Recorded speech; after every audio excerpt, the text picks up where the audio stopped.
Estamos de volta para o nosso segundo vídeo da sequência dessa aula. Tá? Vamos lá então. Bom, voltando aí então ao conteúdo que nós estávamos explicando. Então, quanto mais larga, mais pobre, quanto mais estreita a base, mais rico será o país. Tá? Bom, outra coisa que nós podemos observar, sempre a pirâmide ela está dividida por dois gêneros, gênero masculino e gênero feminino. Observem que o número de mulheres ele é relativamente um pouco menor do que o número de homens. Isso não significa que existe aquela colocação de que existe o dobro de mulheres para cada homem. Isso é mentira. Nós temos aí praticamente um empate técnico, onde cerca de 48% da população é feminina e 52% aproximadamente do sexo masculino. Tá? É claro que isso vai variar um pouco, né?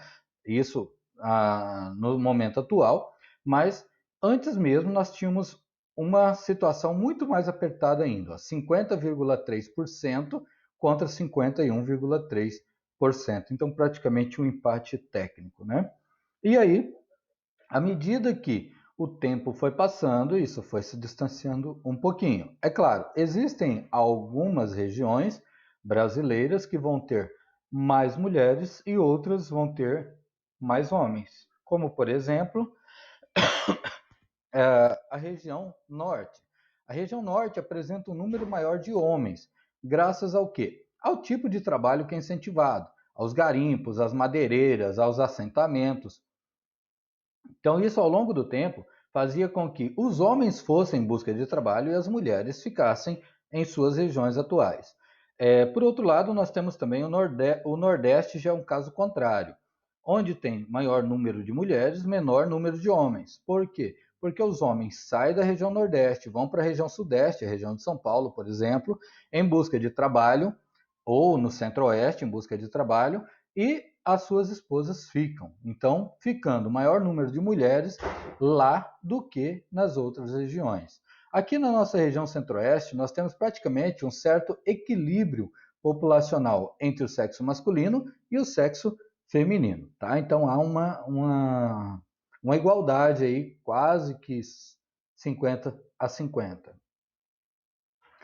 Então, alguns dados aí por região.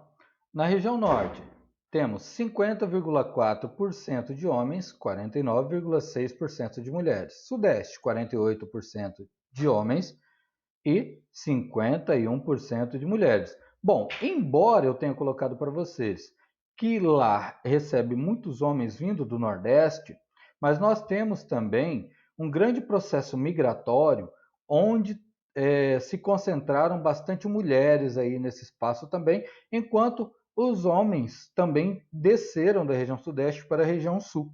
Tá? Então, não é pelo fato do nordestino estar saindo para o sudeste que lá vai ter mais homens do que mulheres. O nordeste, aquilo que eu havia falado para vocês, tem mais mulheres do que homens.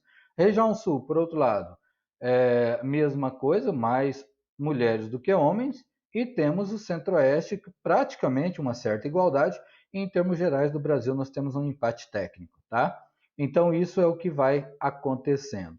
Temos alguns municípios dentro de São Paulo que vão ter bastante concentração de homens, né, como Balbinos, Pracinha, Lavínia e Aras, que são áreas de maior concentração de homens, e outros municípios brasileiros, tanto em São Paulo quanto no Pernambuco, que vão ter mais concentração de mulheres, como Santos, Recife, São Caetano do Sul e Olinda.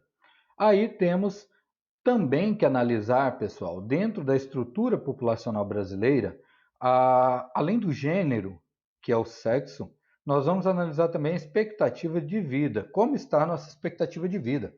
O que o Brasil tem conquistado ao longo do tempo? Tem melhorado ou tem piorado? O que é expectativa de vida?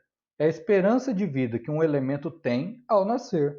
É quantos anos ele pode viver assim que ele nasce. Dessa forma, a gente consegue analisar se o país também está apresentando um desenvolvimento ou não está desenvolvendo.